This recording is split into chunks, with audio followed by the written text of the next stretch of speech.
Hello everyone, this is Montez Really Reacts. This is my segment of the story of when I talk about Chicago drill rappers who are no longer here with us and who are still here with us. Well, today's a special one. This story right here is the story of HK, aka the Headshot King. Now let's go into the background of HK. Real name Hakeem Murray. He was born in Southside Chicago. He is the younger brother of Slutty, T-Roy, which are all now deceased.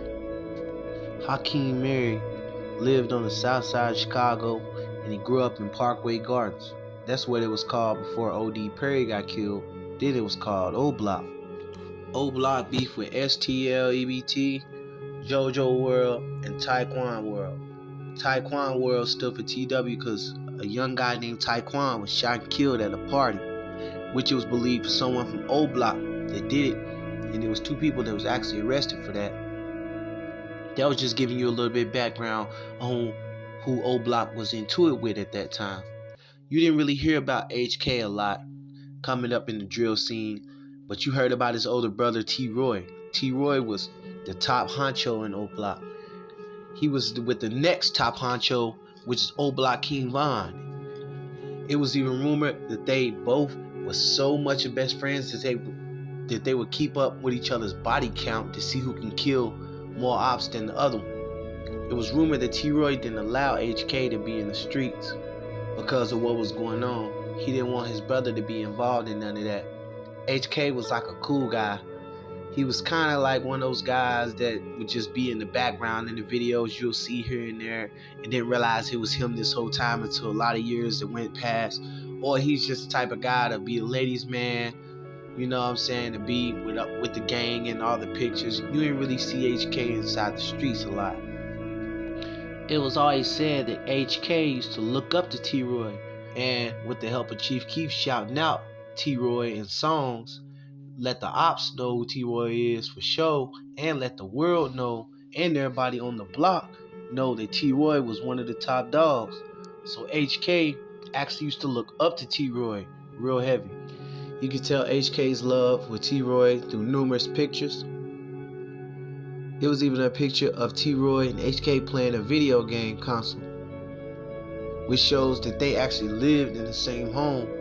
So HK, he used to hang out with the younger crowd, such as Big A, Jado, and the Jado Jump Out Boys. And you would always see HK in pictures with Munna Duke and E-Dog.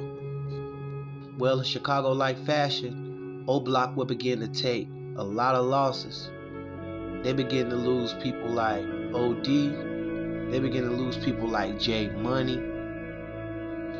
And one death that actually sparked HK to actually start getting heavy in the streets is the death of his homie Big A. Big A was called Ace-Key, short for ASKI, because it was rumored that the gunman that was involved in the shooting of Kakira Barnes was actually Big A and not King Von. King Von even confirmed it in one of his songs. He said, "We was sliding and it was me and Big A." So when Big A was shot and killed, HK began to get in the streets real heavy. Then HK will lose another homie by the name of Jado, which is Oblock DJ's little brother. So that was just a little bit of background. So now that I gave you some background on HK, how he grew up in Oblock, he's a younger brother of T-Roy. Then I gave you a little bit of history on the early drill stage of HK. Then I gave you some history on HK upcoming in Oblock with all of the guys and the members. Now let's talk about the situation and go to the fateful day that turned HK's world upside down. February 14th, 2017. T-Roy woke up. He was on that side. T-Roy woke up. It was it felt like a regular day. It felt like any other ordinary morning on a Valentine's Day. T-Roy was in Paxtown. T-Roy was hanging out with a girl that was located in a store in Paxtown. It was rumored that T-Roy went to the store and left the house. It was said that T-Roy didn't eat a certain type of bacon that the girl had at her house, so he wanted to walk down to the store and told her he'd be right back. But he never knew that he would never make it back. Video footage outside of other stores shows T-Roy walking with unknown person, and cameras outside of the stores shows T-Roy approaching a store in Paxtown, walking with an unknown person. T-Roy enters the store. Now there's footage inside the store that shows T-Roy. He goes inside the store. He's in there shopping. He's talking to the man that he was walking with, when out of nowhere, two people, which are rumored to be Taekwondo World TV and STL Can't Get Right Man, walk in the store, and they approach T-Roy. Well, Can't Get Right stays as a lookout right there stalling, sitting by the door, and then TB walks up, pulls out a gun, and shoots T-Roy one time. The two suspects run out the store, and after that, the video ends. But, well, T-Roy was fighting for his life on the ground. T-Roy fought long as he could until the ambulance showed up, but eventually was pronounced dead at the hospital. The death sent shockwaves through the internet, through 600, through a whole block, through 300, and the whole block. Everyone was mourning T-Roy from Oblock. Muwop, E-Dog, and his little brother HK didn't even make any post regarding the death, assuming that he was doing funeral planning with his family. The ops couldn't wait to hop on live and diss T-Roy. Skinny, Jarrow City Skinny, was on live. He will make criminating posts talking about T-Roy. And FBG Duck was even on live taunting T-Roy, saying that his death wasn't that important if it wasn't all over the internet. But eventually it did hit the internet. It was true. T-Roy had passed away. But there was one incriminating message from Buka 600 that assured the fans that it was going to for sure be revenge, by saying that y'all don't know the half of what's finna transpire.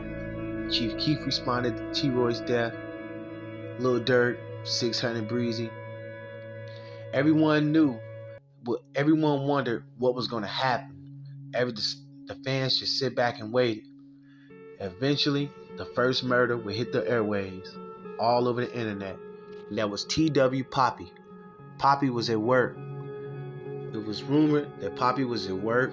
He was helping a woman take her groceries out the store because he was one of the people who pushed the buggies at the store. And he was helping a woman to her car when a car pulled up right behind the woman's car, an all-black car pulled. Right after that, a black car pulled up. Suspect hopped out with a ski mask on and shot Poppy, leaving him on the ground. In a scary scene. There was a video footage on YouTube of Poppy's murder, but I think it has since been deleted. It was rumored that it was HK, T-Roy's little brother. If so, he was starting to get back, because E-Dog did warn everybody that it was going to be a lot of get back, coming soon. And E-Dog did warn everybody that it was going to be. E-Dog did warn everybody that it was going to be some get back coming soon. And they created the gang, Get Back Gang, for T-Roy. HK would begin to be heavily on Instagram, flaunting the chain that he had at T-Roy. He was not making a lot of posts, assuming that he was angry about the murder of his brother, mad at T-Roy for even going to the store and not being careful. And it was even rumored that T-Roy had a gun. Poppy's death hit the internet. Taekwondo World STL reacted, and Oblock, they warned that there was one get back and there would be a lot more to come. So the next murders that happened will be right up under STL's nose. It was the murder of Brick and Kobe. Rumor was that Brick and Kobe was on STL when a car pulled up. 3 mass shooters hopped out, shot Kobe first, and then they chased FBG Brick, which is the brother of FBG Duck. Chased FBG Brick around the corner and shot him in his back. It was rumored that T. Roy's little brother HK was involved in this slaying too. At this point, HK had already caught multiple bodies. He was already out of his mind. He was so angry about the murder of his brother that he said he would never stop until he avenged his brother's killer. So he wouldn't feel that his brother's killer would walk around breathing and his brother was gone. He wanted to ensure that his brother's killer would be right with him. So next murder, the fourth murder, was at this point, Taekwondo World TB had lost Brick, he had lost Kobe, and lost his friend Poppy. Him and Poppy was pretty close. TB, he knew what he had did to T-Roy, and he would even go taunting on Twitter, making this post, saying that y'all will never ever get back. Right after this, it was rumored that TB was in a mental-like state, says from Mama Duck, because he knew what he had did with T-Roy. Because he knew what he had did to T-Roy. Whether that was TB's first murder or not, we will never know, but we know that if it was not his first or his last, that was a murder that he committed, and it would be his last, because he knew he couldn't eat. He knew he couldn't even wash. He knew he couldn't even take a shower without the feeling of knowing that Oblock was after him for what he did to T-Roy. He knew that his time was coming. He knew his days were numbered. There's times he couldn't even sleep at night, probably, knowing that the Get Back gang would soon catch up with him, because by this time it was rumored that he was the one that actually killed T-Roy. So Oblock knew exactly what to look for. And on one fateful day, TB had made the mistake by standing on the porch with Side, who was killed with Motor. Side and TB was standing on a porch when a car pulled up and a masked gunman hopped out and shot TB in the head, in the neck, in the chest, and the arm, and the lower torso.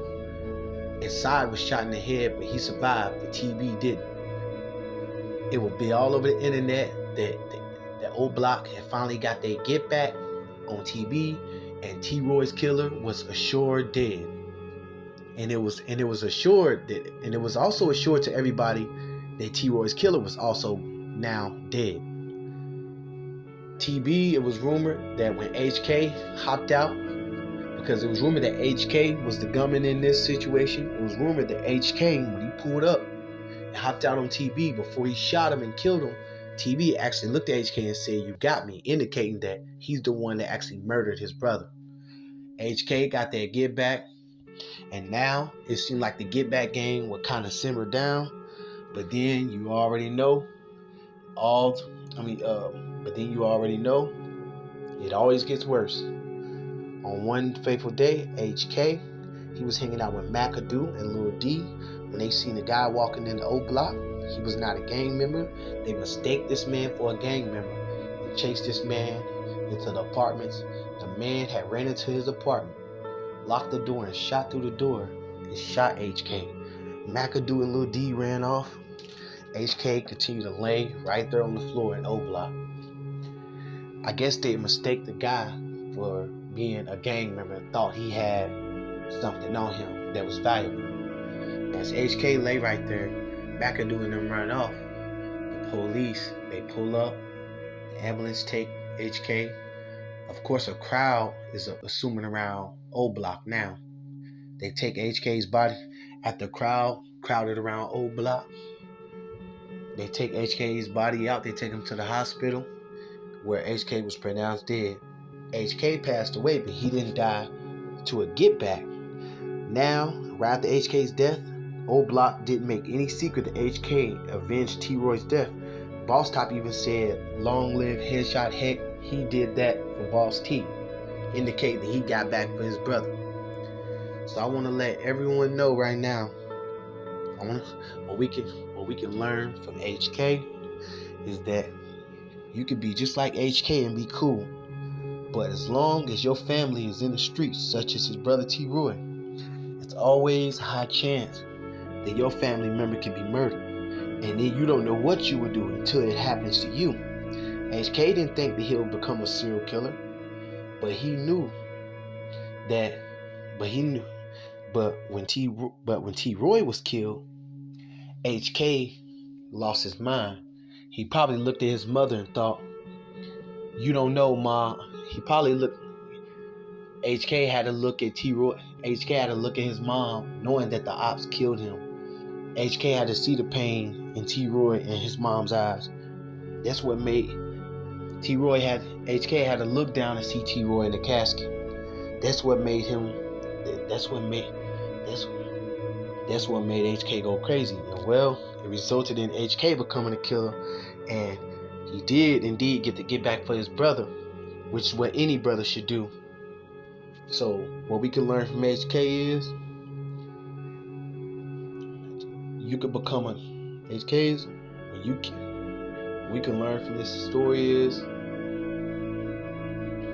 anything can happen to you when you're in the streets, and anything can make you become. And what we can learn from HK is, even though HK had went crazy and became a killer for the murder of his brother T. Roy, he still kept playing the tough role after that. Even though he had murdered a few people, he wasn't even worried about dying or the police getting up on him. So what he did was he went and he was not careful enough, and he let his guard down, and he lost his life due to the same thing that he did to someone else. So playing the tough role isn't always good. Sometimes it's good.